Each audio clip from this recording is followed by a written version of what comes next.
ठीक है, लेकिन प्रोफेसर अंशु जोशी हमारे साथ मौजूद हैं। अंशु जी, क्या इससे पहले जो हमने अपने दर्शकों को खबर दिखाई वो लातविया में ड्रोन फैक्ट्री में जिस तरह से ब्लास्ट हुआ, हर कोई ये कह रहा था कि अब ईरान में जो कुछ हुआ है, इस्फहान में जो कुछ हुआ है, उसका ईरान बदला लेगा। क्या ईरान का बदला रूस ने लिया है? इसके पुख्ता आसार नजर आते हैं क्या?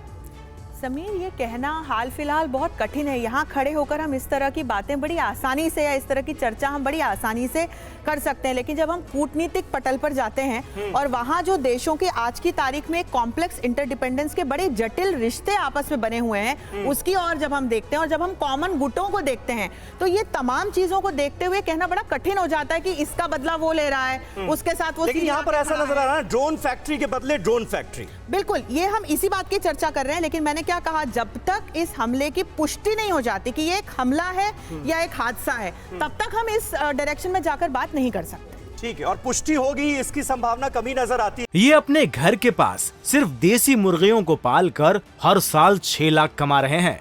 आप भी ये करना चाहते हो तो फ्रीडम ऐप को अभी डाउनलोड कीजिए। क्योंकि ईरान पर इतना बड़ा हमला हुआ, इजराइल पर तमाम आरोप लगे, लेकिन इजराइल ने तो स्वीकारा नहीं।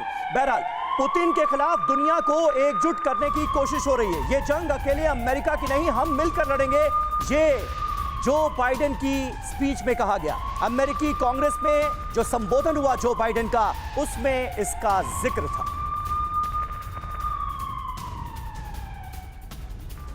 और अब आइए देखते हैं कि अमेरिकी राष्ट्रपति ने दुनिया को मैसेज देने के लिए क्या कहा है और कैसे ये बताने की कोशिश की कि अमन पसंद हर मुल्क को अमेरिका के साथ होना चाहिए। बड़ी बातें क्या रही इस पूरे संबोधन की? सबसे पहले विश्व शांति के लिए जंग, मित्र राष्ट्र एकजुट रहें, हम लड़ेंगे, ये अपने संबोधन के दौरान कहा। साथ ही हमने नेटो को एकजुट किया है। जो बाइडेन आगे कहते हैं, हम नेतृत्व के लिए हमेशा से तैयार रहे हैं, हमने ग्लोबल गठबंधन भी तैयार किए हैं, साथ ही सम्मान, शांति और आजादी की लड़ाई हमने लड़ी है। यूरोप ही नहीं, इनके लिए हर कहीं हम लड़ेंगे। बड़े सवाल क्या उठते हैं कि क्या अमेरिका रूस के खिलाफ जंग को जस्टिफाई करने की कोशिश कर रहा है? क्या बाइडेन का ऐलान रूस से सीधे टकराव का इशारा भी है? ये दो बड़े सवाल है जो कि जो बाइडेन के बयानों के बाद सामने आ रहे हैं। हालांकि बड़ी बात यह है कि बाइडेन ने अपनी स्पीच में लगातार ये दिखाने की कोशिश की है कि अमेरिका और उसके सहयोगी वॉर में सच और न्याय के साथ खड़े हैं। बाइडेन के इन कुछ पॉइंट्स पर जरा गौर करिए। बड़ी बातें अब हम आपको बताएंगे, जहां अमेरिका का जंगी इरादा न्याय और सच का हवाला देते हुए ये बयान बहुत मायने रखते हैं। अमेरिका की परीक्षा की घड़ी, ये विश्व की परीक्षा का वक्त है। संप्रभुता के साथ खड़े हैं हम, लोकतंत्र की रक्षा के लिए हम, सुरक्षा से समझौता नहीं होगा, शांति शांति हमारे लिए सर्वोपरि है, हम ये सब हासिल करके ही रहेंगे, मिलकर ये सब हासिल जरूर होगा। सरदाना सर, ग्राउंड रियलिटी तो कुछ और है।